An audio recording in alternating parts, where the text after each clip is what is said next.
3-year confession.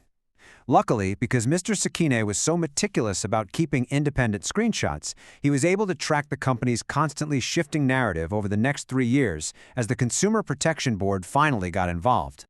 This timeline is just an agonizing evolution of a corporate cover-up.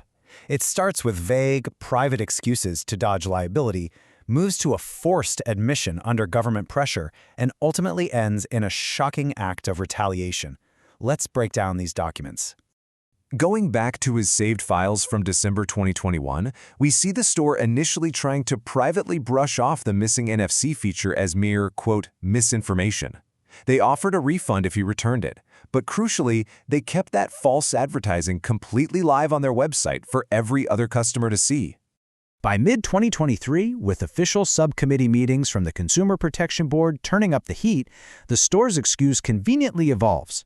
They send a formal letter blaming the whole thing on a highly confusing term, misidentification information, claiming it was all just due to language limitations and misunderstandings. Finally, on November 20th, 2023, 2 relentless years later, the store submits an official written report to the OCPB. In it, they plainly confirm what the consumer knew on day 1. The product had no actual NFC system. They finally proved it was a catalog error all along. But of course, the story doesn't end with a neat little apology. In an act of what looks like pure spite, Lazada abruptly terminates Mr. Sekine's entire account without notice in July 2024, confiscates that initial forced voucher, and wipes whatever remaining records were left. It literally took until early 2025 for an official admission of misleading advertising to finally surface, capping off years of deflection. Section 6. Documenting every interaction.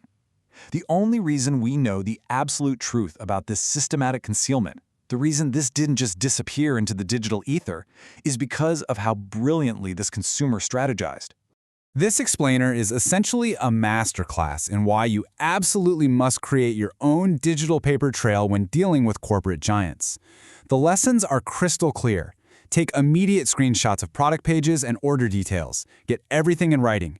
Back up your chat logs locally because, as we saw, platforms can and will delete them. Escalate to official watchdog agencies when you're getting stonewalled. And never, ever accept unapproved, unilateral settlements that are just meant to sweep your rights under the rug. So I want to leave you with this final, somewhat chilling thought to consider the next time you're shopping online. If a massive platform is willing to deploy lawyers, file bogus police reports, and wipe out user data just to cover up a missing phone feature in a product catalog, what else are they capable of hiding? Thanks so much for joining me for this explainer, and remember, always keep the receipts.